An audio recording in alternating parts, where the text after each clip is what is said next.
Today on the channel, we're going to take a look at Guitar World from August of 2014.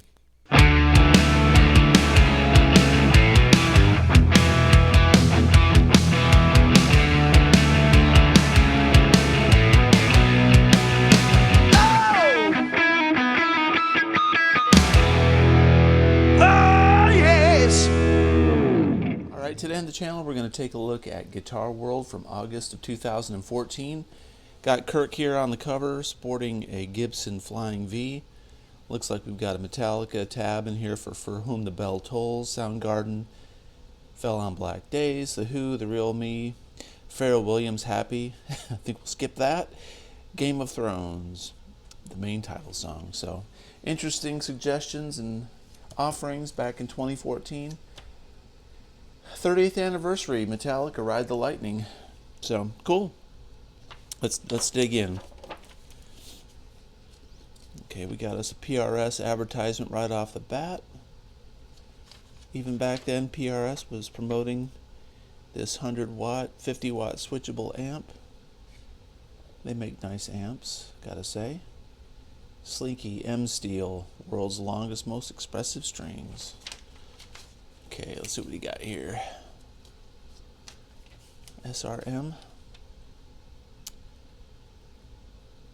series by Mackie for the gigging musician. Orianthi, man, I don't know about this hair. If you've checked out Orianthi's social media pages lately, she's really she's grown up a lot, obviously, but she sure has changed her look. Completely different than what she used to look like. But dude, this haircut, I don't know. I guarantee you she doesn't play fret-light guitars.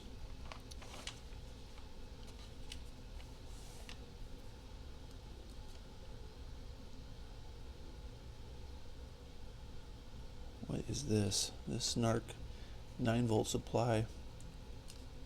I like these 59,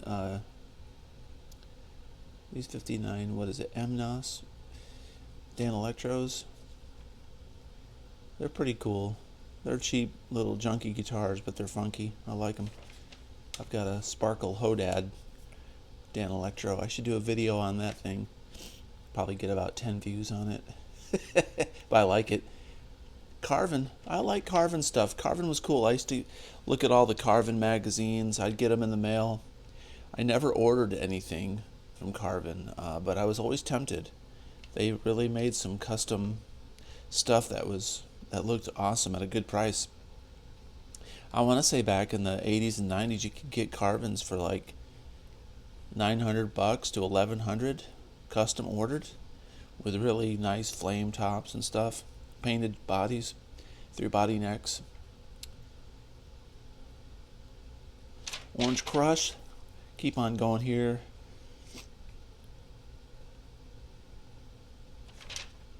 D'Angelico stuff. There's Kirk.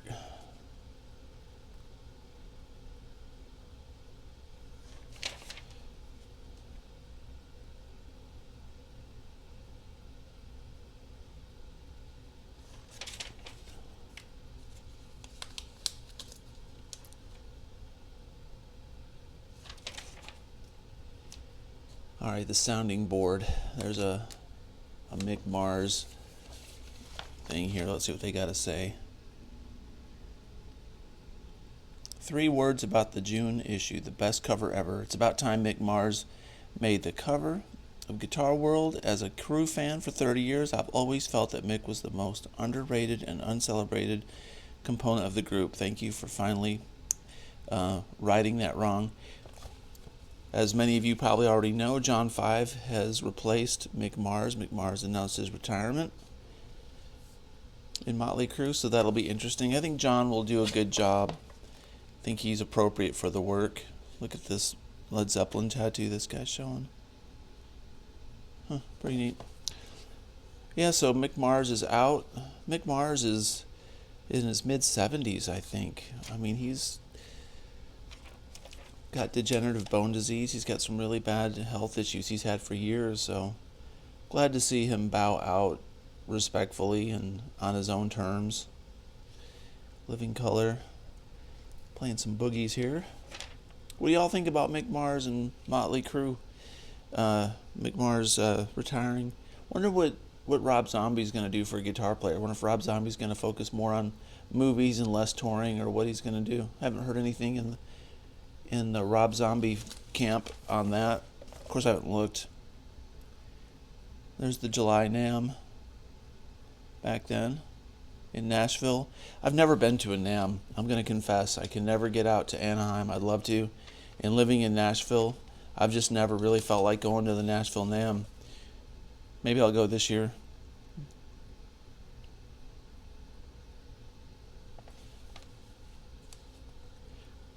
Alright, some stuff here that's kind of old, never familiar with. This is interesting. I love Arch Enemy, and they were off my radar until about 3 years ago. 3 or 4 years ago, and I know not everybody's probably into super heavy screamo metal, but Alyssa White Glues is awesome, and I like Michael Amott.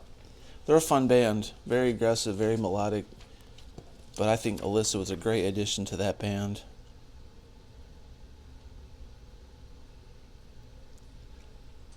Fans of Swedish melodic death metal act Arch Enemy were dealt an unexpected blow when the band announced the long-running vocalist Angela Gossow was stepping down to focus on management of the band, the role that she had been performing quietly since '08.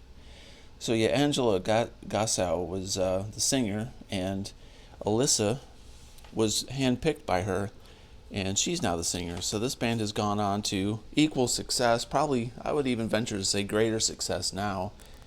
With Alyssa, she's, the internet marketing and the way they strategized it has been very good. But it's interesting how the former singer is now their manager and helped pick her. So in the dysfunctional world of Van Halen and other bands where singers replace others, it seems like it's so toxic, and that's a good situation. Nico Vega returns with a sophomore effort. Look at that jacket. It's a cool jacket. Plays an 80s Fender Strat. David Crosby. I swear this guy's looked the same for years. You recorded and toured with David Gilmour a few years ago. How did that connection come about? David knew Graham, and he came to our Crosby, Stills and Nash show in London a couple of times and liked our harmonies and our way of going at it. So there you go. How does your voice sound the same after all these decades? I don't really understand it, although I didn't smoke cigarettes. I maybe have been herbally enhanced once or twice, and I went through some hard drugs and stuff. I don't know how I have throat left. I like all the old Crosby, Stills, and Nash stuff. They got some really cool songs. I'm an old hippie at heart. I guess coming from Ithaca, New York, and growing up near Woodstock, and having brothers that were in the Navy during Vietnam. I grew up with all their old music, and that's just kind of where my origination started, even though that wasn't my generation I grew up in.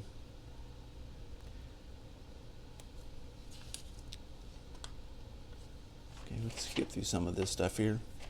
There's The Who. Fourscore. Pete Townsend and Roger Daltrey struggled for years to create the soulful live production of Quadrophenia. These guys looking good for 2014. It's a bit like having a hard day in the toilet.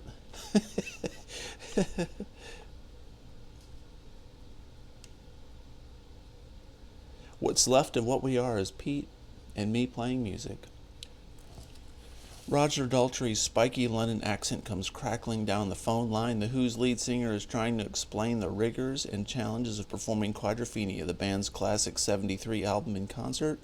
Daltrey's powerful lungs and epic pipes get pushed to their limits on Pete Townsend's towering rock opera.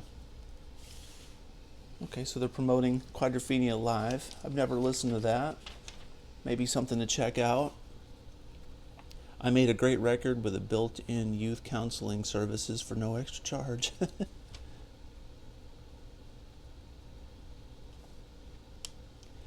Look at this Randall Thrasher amp.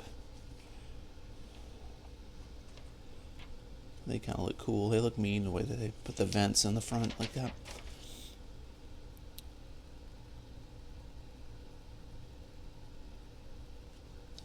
I love watching the old videos of the Who, especially the Kids Are All Right, where Pete's just smashing that Les Paul around. It hurts me to see that, but it's just his energy. It's infectious. It's just wicked.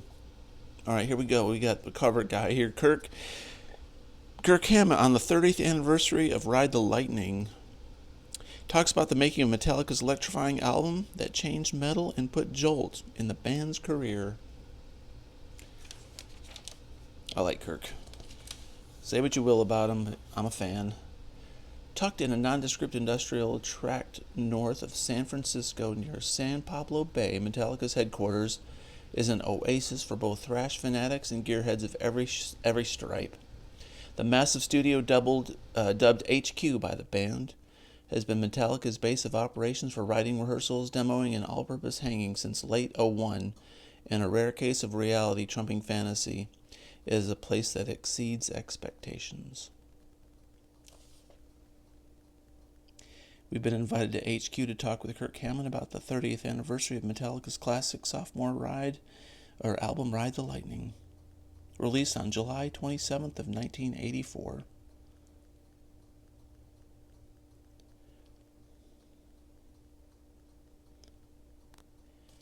It says up here, by all accounts, their bassist Cliff Burton, who died tragically in 1986 in a bus accident, was integral to helping the band expand its horizons.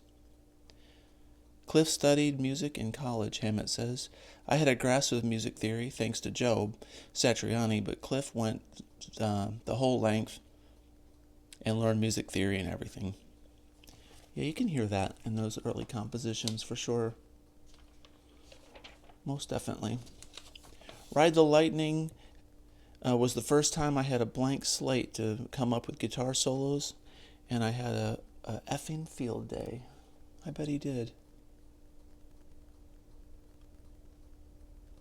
You were still on the label Megaforce when you recorded Ride the Lightning, which I assume meant you weren't working with a big budget. How'd you come up flying to Copenhagen to record with Flemming Rasmussen? Was that Lars' connection because he's Danish?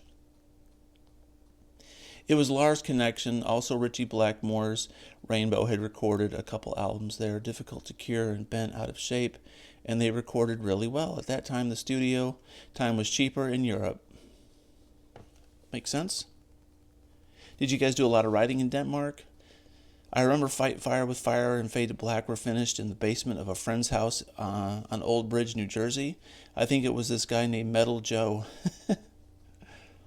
Were you writing the stuff in El Cerrito around the same time you were taking lessons from Satriani? And he said, yeah, absolutely. Can you think of any specific techniques he showed you that ended up on Ride the Lightning? All the stuff I learned from Joe impacted my playing a lot on Ride the Lightning. He taught me stuff like figuring out what scale was most appropriate for what chord progression. We were doing all sorts of crazy things like modes, 3-octave major and minor scales, 3-octave modes, arpeggios, diminished arpeggios, and tons of exercises. Yeah, Kirk's playing was a lot more acrobatic in the 80s, but that was also a theme of the 80s too, which is awesome. Lars has said that Cliff Burton was the most important force in pushing Metallica in its new progressive direction. Kirk says, Cliff was a total anomaly to this day. I'm still trying to figure out everything I experienced with him.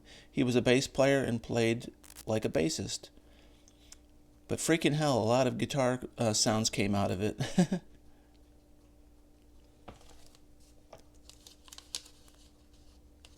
Where were you staying while you were over there? We lived at the studio. Well, first we were staying at our friend's house, but we totally trashed it. Then we were living upstairs in an empty floor of the studio. That was crazy because it was in the middle of winter and we were living among piles of asbestos and particle board. But we rallied around each other because that's all we really had. That's rock and roll, man. It's a big interview. It's a good one. Speaking of gear, is it true that all your Marshall amps were stolen in Boston right before you headed out to Denmark? Yeah, And when we got to Denmark, we only had a few amps in the studio. That country is so small that all the major music stores are in Copenhagen, so Flemming Rasmussen called all the stores and said, bring down all the Marshalls that you have. We tried them and found a couple that were good. We just worked with what we had. What gear were you using back then? He says, I had a Dunlop Crybaby. I've always had, and Ibanez Tube Screamer. On Kill 'Em All, I used a Boss Super Distortion because my Tube Screamer got stolen.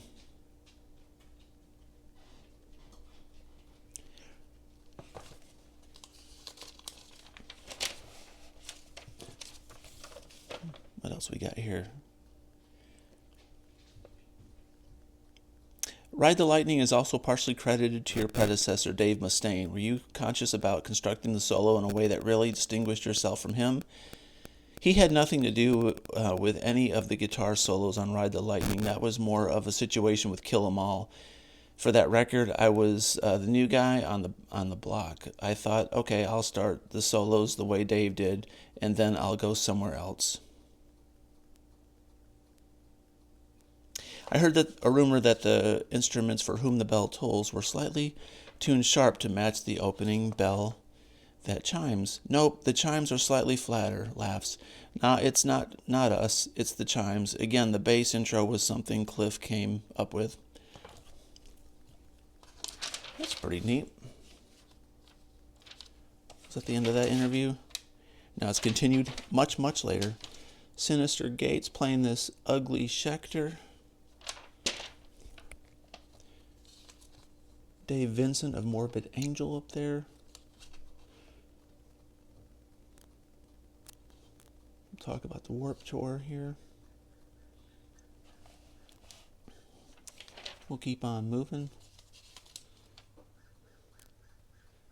Bunch of dudes here on the Warped Tour. Just let y'all take this in.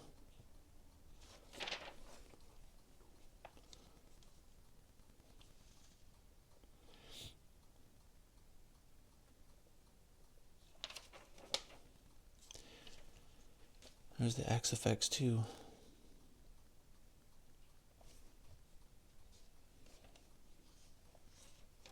More Warped Tour stuff. Warped Tour was huge, man. That was big stuff. A lot of dudes on these Warped Tour bands talking about their gear and stuff. Really small interviews.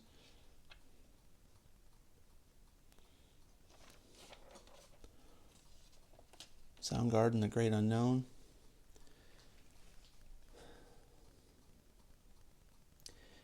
The late Chris Cornell, man. Gone too soon. What a voice. During the summer of '93, Soundgarden were holed up at Bad Animal Studio in Seattle, Washington, working on the follow-up to their semi-successful third album, Bad Motorfinger, in '91.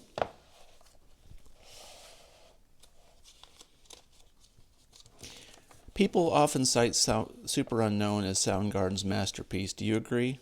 Kim Thale says, if I look at songs, I like so many songs that were on other albums, perhaps even more than the ones on Super Unknown, but if you look at the album as a collection of songs, it's very strong.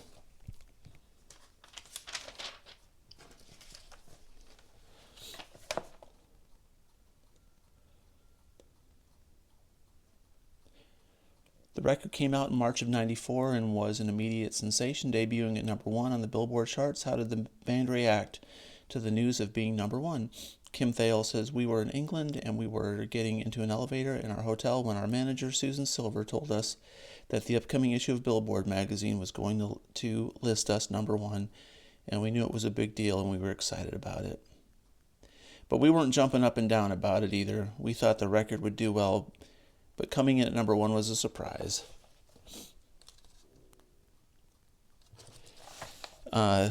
Next question. What do you take on why Super Unknown was so successful so quickly? And Chris Cornell says there's something to be said for what was happening to the band about the time of Super Unknown was written and recorded. In a sense, Bad Motorfinger was a definitive album in terms of super aggressive parts. As aggressive parts of Soundgarden, but the part was developing over time, and we didn't start out that way. We became that with Bad Motorfinger. I do think you could have swapped 96's Down on the Upside with Super Unknown, and I think it would have gotten similar response.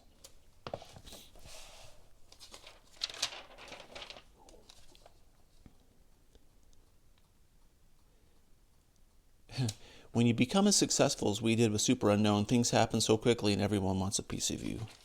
Kim Thale. We wanted to color outside the lines a little more with Super Unknown. Does having Chris as the primary songwriter in the band take some pressure off you to write?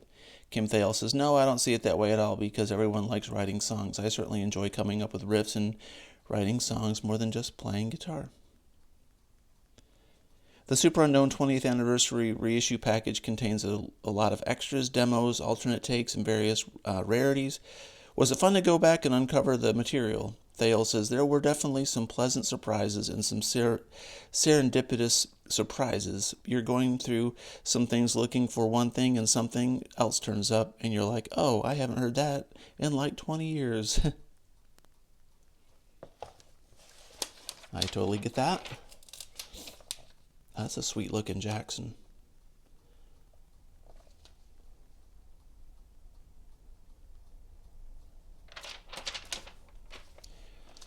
Ace Frehley's new album, The Joker and Gimme a Feeling. That version of The Joker is not good. I like Ace a lot, one of my main heroes. I did Kiss, but that was not a good album. I do think the Solos is one of those designs that is going to fit any kind of music, any time period. Jackson getting a lot of love back then, and now they're getting a lot of love with their new American series that have come out. Feeling good about Jackson. I don't like that headstock too much on that one.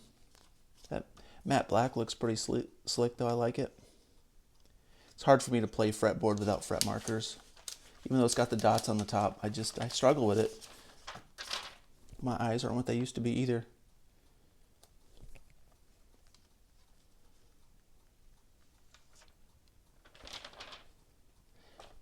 Metalhead, all Black Star.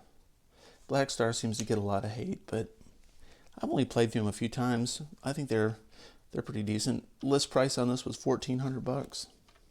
I think that's come down quite a bit. What else we got here? Weird Science. Look at these. These music box guitars. They look like a Rickenbacker and a Dan Electro and a Gretsch. Hot Fuzz.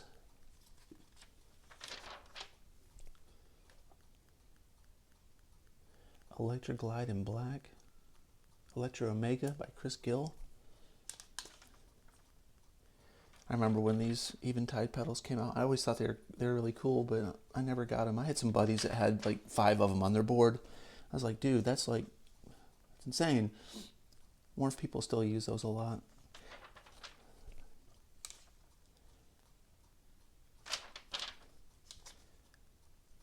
These MXR Univibes. This is a great pedal. Those are great pedals.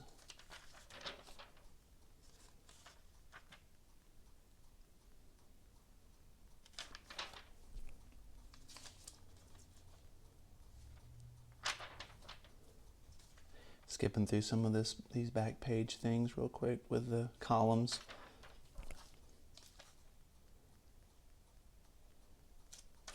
Floyd Rose Custom Shop.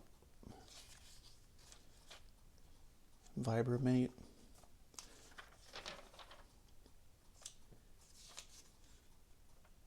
The Apollo Twin, those are cool.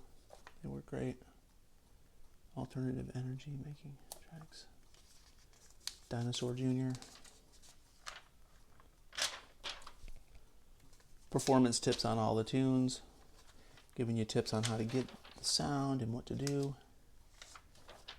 Alright. Look at that opening riff for Whom the Bell Tolls. Da-da-da. Da-da-da-da-da. Dun, dun, dun, dun, dun. I gotta look at that later.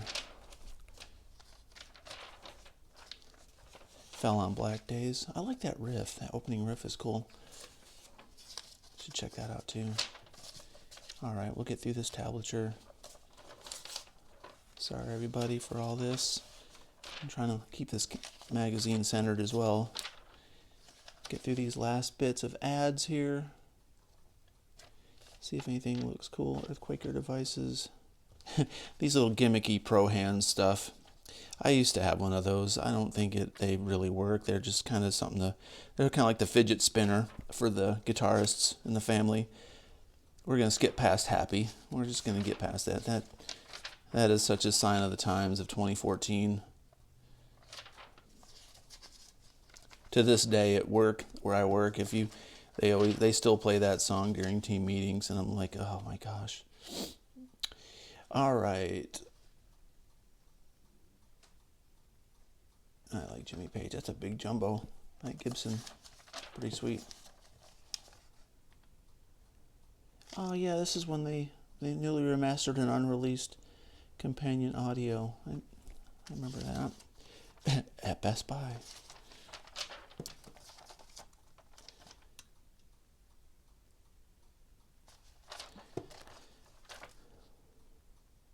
Liquid Chorus. What is this? Don't Fear the Reaper. The Guitar Reaper guitar. I don't think so. Alright everybody, there you go. Guitar World, August 2014. 30th anniversary of Ride the Lightning, which means it's almost the 40th anniversary now, in a couple more years. If you like this kind of content, please consider subscribing, comment below, and as always, have a great day. Peace out.